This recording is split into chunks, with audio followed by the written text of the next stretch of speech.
All right, so I just pulled out a couple more things just to have a better backdrop, and having it like that, it actually does look really cool.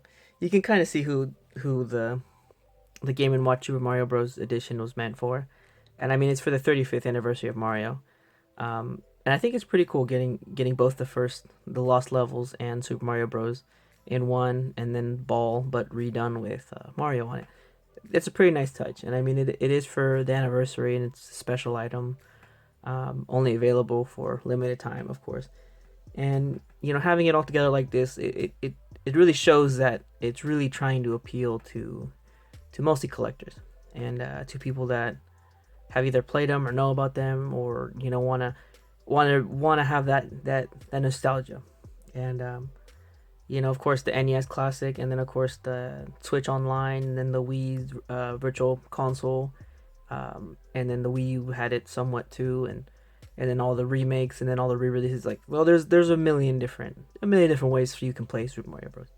But at the end of the day, it's an item for collectors out there, people that really really want it, or um, a cool like novelty item to have. And I thought it was really freaking cool. As soon as I saw it, I was like kind of scared. I was like, dang, how hard is it going to be to get one of these things? And fortunately, it's fairly easy. From what I understand, is they're just gonna keep making them for until March, just like if I read it correctly on the website, they're gonna keep making them until the same deadline with Mario 3D Collection, which is really cool. I mean, that gives you plenty of time to try to get it, and even on the side, they did Super Mario 35, kind of, calling back to the whole reason why they did this. If I can focus, guess it doesn't want to focus it. Yeah, there we go. And so, you know, having it, um, my first impressions were like, holy, like holy cow, this thing is so tiny. But yet the outside, the little plastic little sleeve they put on the outside, that's freaking super cool. Like that is such a nice touch to it. Once you um once you take it off, it completely looks different. I haven't done it yet, but I've seen pictures of it. It completely changes the whole look of it once you take it off. So I'm gonna take off the little sleeve, and then start to unbox it, because I'm gonna buy two of them. So hopefully have one to play, and I do plan on playing the heck out of it, because I think this is really cool because it's tiny and I can just slip it in my pocket.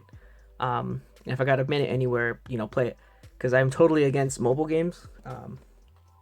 I still have a really old phone, so playing mobile games is like, I really don't think about it. Um, all right, let me try to get this.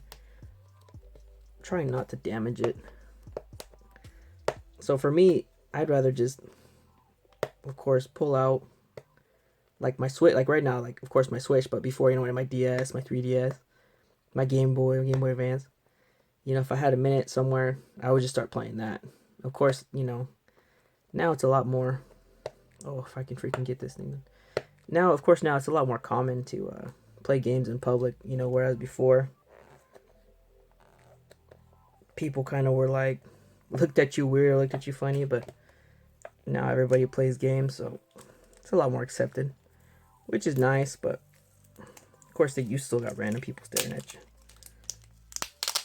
There we go. It's one. Sorry if I'm not doing it on camera. I'm just trying to get this done as fast as I can without damaging it. Dang, I'm having such a hard time getting it open. Come on. Come on.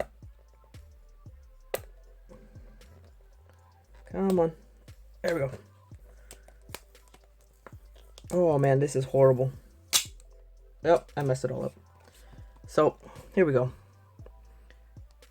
So yeah, so just sliding out the little, it looks completely different. So now let me put it back here, just so you can kind of see that the whole like the aesthetic completely changes. Now it mimics more of what the original Game and Watch box would have looked like at the time. Um, and to me, this is pretty cool. Like having it with the little sleeve like that, because all the newer Mario stuff was on it. Like just by switching that out, it completely changes the whole look of it, which is crazy to think about that. Same thing with the back. Now the back is super plain, super minimalistic, but yet still looks really good. All right, let me open up the box itself. There we go.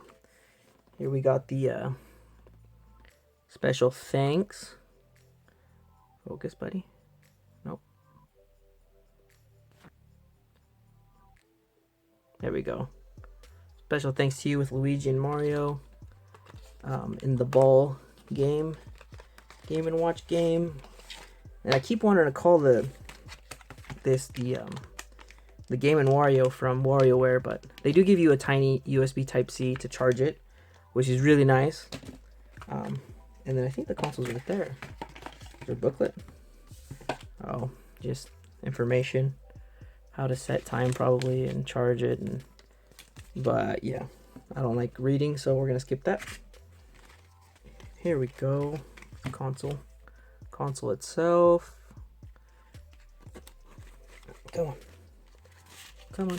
And oh wow, you can see how tiny it is.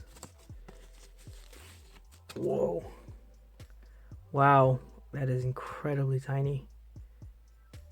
I could say a little bit bigger than a micro, but it feels good. So the original Game & Watches, they were using like calculator displays, you know, printed on, and then they would just turn on. Super simple, but now you get a full screen backlit and everything. Should have about 75. Ooh, that's bright. That is bright. If I can get the angle. Wow, that's really bright. It looks really clear for what it is.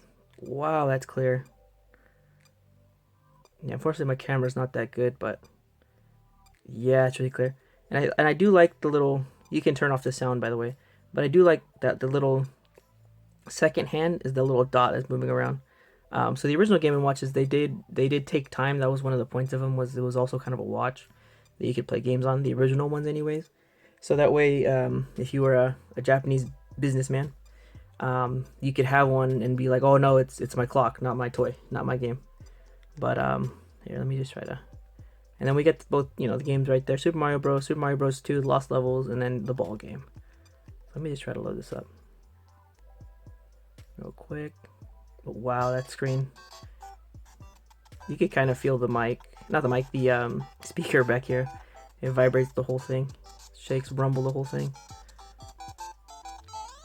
I say for me, it's pretty good.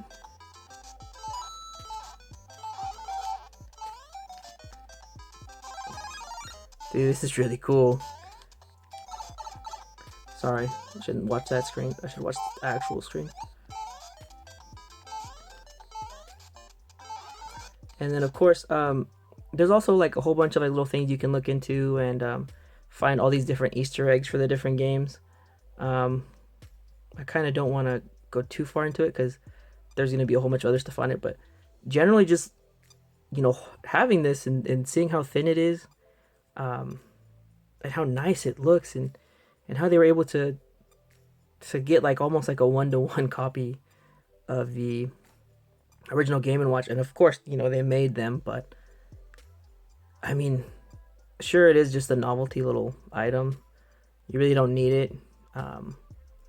It's not, doesn't have like a million, you know, different games on it. It's just the 2 games, well, the 3 games, including ball, and then the watch, of course. Let's see. There we go. Mute that real quick for a minute. And then of course, you know, there's all these different little features and little Easter eggs hidden just on this screen by itself, and you can go through it all and figure it all out. But I think it's so freaking cool. You know, if you got a little bit of time to kill, just pull it out and play whatever game real quick. You know, play a couple levels, and it has save states. Has the first 2 games. There's different, I kind of want to say like little Easter egg, like little cheats that you put on there where you can get like infinite lives and stuff like that, or skip through worlds. From what I heard, that the ROMs in this game don't have the warp zones in the first game, so you know, but the D-pad feels good. It's not like sharp, like it'll, you know, stab the heck out of my thumb or anything. And then the A and the B, they're rubbery, and they have a good bounce to them. And they just feel great, man. I think this is really well made. I feel like I could play this for a long time and not have to worry about it. And it's good because I do plan on buying another one, and having one to play, and then the other one's gonna he's gonna stay back here with, of course, the NES and the SNES Classic consoles, and just stay in the box pretty much.